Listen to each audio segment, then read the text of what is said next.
Bonjour à tous, nous allons vous présenter l'article suivant qui traite du bégaiement. Le bégaiement est largement étudié actuellement. De récentes données nous montrent que les meilleures chances d'élimination du bégaiement à long terme se font grâce aux interventions précoces, mais que un quart des enfants qui bégayent ne répondent pas aux traitements contemporains, directs ou indirects. Très peu de traitements s'intéressent aussi aux facteurs concomitants pouvant impacter la sévérité du bégaiement et l'efficacité des thérapies comme les troubles de l'autorégulation, par exemple.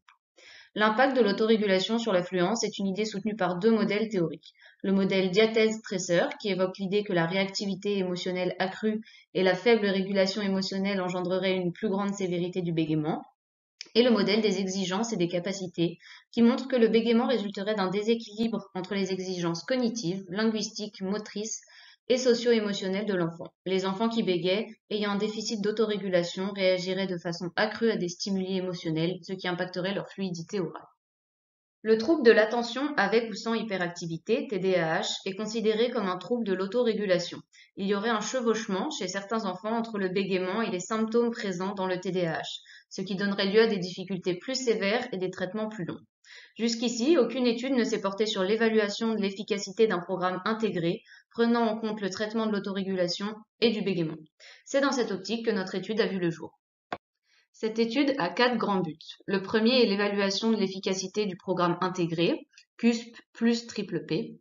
Par la suite, il y aura trois objectifs secondaires. L'évaluation de l'impact du programme intégré sur les résultats psychosociaux de l'enfant et de sa famille, la comparaison des caractéristiques des groupes TDAH et sans TDAH avant et après l'intervention, et l'évaluation de l'efficacité du programme de traitement du bégaiement, le CUSP. Au niveau de la répartition des participants, il y aura donc trois groupes. Un avec symptômes du TDAH recevant le traitement intégré, un avec symptômes du TDAH recevant uniquement le traitement pour le bégaiement, et un groupe contrôle sans symptômes du TDAH recevant également uniquement le traitement pour le bégaiement. Au niveau des différentes échelles psychosociales administrées dans l'étude, la première évalue les symptômes du TDAH, la deuxième les aspects socio-émotionnels et la santé mentale des enfants, la troisième le tempérament lié à l'autorégulation et la quatrième les pratiques et l'ajustement parental ainsi que la cohésion familiale. Nous allons maintenant parler des résultats. Donc les résultats pour le but principal sont les suivants. Suite à l'administration des traitements, un effet significatif du temps est observé. 85% de la variabilité du pourcentage moyen de syllabes bégayées est expliqué par le temps entre le pré-traitement et le post-traitement, ce qui montre un bénéfice du programme CUSP administré aux deux groupes. Pour cette même période, 13% de la variabilité du pourcentage moyen est expliquée par l'interaction du groupe avec le temps. On observe une réduction plus importante du pourcentage de syllabes bégayées dans le temps pour les enfants appartenant au groupe intégré. L'effet de l'interaction augmente entre le pré-traitement et le suivi, démontrant le meilleur maintien à long terme des bénéfices du traitement intégré sur la sévérité du bégaiement. Le groupe intégré a eu besoin significativement d'un moins grand nombre de sessions pour le traitement du bégaiement par rapport au groupe standard. Chez les enfants avec un bégaiement associé à des symptômes de TDAH, une intervention ciblée sur les troubles de l'autorégulation permettrait réellement de jouer un rôle à la fois sur la réactivité au traitement, mais aussi sur la réduction de la sévérité du bégaiement. Les résultats pour le but secondaire B sont les suivants. Donc pour le rating scale, on observe que le programme intégré a le plus grand bénéfice sur les symptômes du TDAH par rapport à la seule implémentation du CUSP. Donc ce serait intéressant à mettre en place au niveau de la pratique clinique. En ce qui concerne le SDQ, on observe ici que le programme intégré améliore significativement le versant socio-émotionnel et la santé mentale des enfants au sein des deux groupes. L'amélioration pour le groupe standard semble faible comparée au groupe intégré, mais il nous paraît important d'évoquer le fait que ces derniers n'étaient pas équivalents lors du pré-traitement.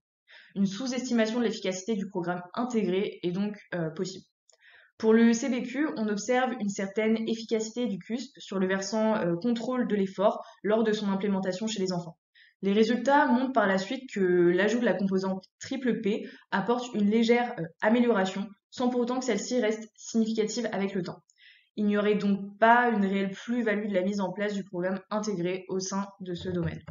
Pour finir, les échelles PAFAS montrent un effet de l'interaction temps et groupe avec une plus grande réduction des scores pour le groupe intégré sur le post-traitement et le suivi. Ces résultats montrent donc un effet du programme intégré sur les comportements parentaux ainsi que le maintien de ses bénéfices sur le long terme. En ce qui concerne le troisième but, suite à l'administration des différents traitements, on remarque que le groupe intégré, qui était significativement supérieur au pré-traitement, ne présente plus de différence significative avec le groupe contrôle sur le pourcentage moyen de syllabes bégayées, ainsi que sur le nombre de sessions nécessaires, alors que le groupe standard, lui, reste supérieur. Ces résultats démontrent l'impact de l'autorégulation sur le bégaiement, ainsi que les bénéfices du programme intégré lors de la présence de symptômes du TDAH. La grande réduction du score des pratiques parentales du PAFAS, même par rapport au groupe contrôle, démontre vraiment les bénéfices du traitement intégré sur les comportements parentaux. Pour finir avec le quatrième but, la grande taille de l'effet du temps, 85% de variabilité expliquée, dans la diminution significative du pourcentage moyen de syllabes bégayées des groupes TDAH standard et TDAH intégrés, prouve l'efficacité du programme CUSP comme traitement précoce. La diminution significative du pourcentage moyen de syllabes bégayées pour le groupe contrôle en post-traitement et en suivi prouve également son efficacité. En ce qui concerne les conclusions générales, donc cette étude soutient l'implémentation d'un programme de traitement précoce tel que le CUSP et démontre le succès du programme intégré pour les enfants avec symptômes du TDAH au niveau de l'affluence, de la réactivité au traitement du bégaiement et du comportement psychosocial, tant pour l'enfant que sa famille. Cette étude présente néanmoins quelques limites. Tout d'abord, une étude longitudinale permettrait d'apporter davantage d'informations sur les réels bénéfices de ce programme intégré. La sélection des participants a été faite à 2 endroits différents, ce qui suppose qu'un effet lié à l'environnement pourrait être présent. Les auteurs montrent aussi que la généralisation des résultats peut être compromise par 2 facteurs, donc la répartition partiellement aléatoire des participants dans les groupes TDAH et l'observation d'enfants avec des niveaux de TDAH subcliniques plutôt qu'un diagnostic clinique. Pour finir, les 2 groupes tests avec TDAH n'étaient pas égaux sur différentes échelles psychosociales avant l'intervention, ce qui diminuerait la validité interne des résultats. Et une possible récupération spontanée des participants n'a pas non plus été prise en compte. Certaines limites ne sont pas abordées dans la discussion de cette étude, mais nous semblaient importantes à évoquer. Tout d'abord, l'échantillon utilisé est relativement petit et n'est pas réparti équitablement entre les sous-groupes.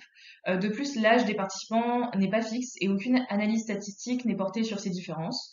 En ce qui concerne la présentation des données statistiques, les analyses ont été réalisées sur base de moyennes aux différents résultats. Notons que la moyenne est facilement influencée par les outliers et qu'il existe probablement des mesures statistiques plus pertinentes. Pour finir, nous pensons avoir relevé une incohérence. Les données présentées sur le nombre et la répartition des participants dans la figure 1 et celles reprises lors des analyses statistiques ne sont pas les mêmes que dans la sous-section procédure. Pour notre présentation, nous sommes donc basés sur les chiffres repris dans les analyses statistiques. Merci pour votre attention.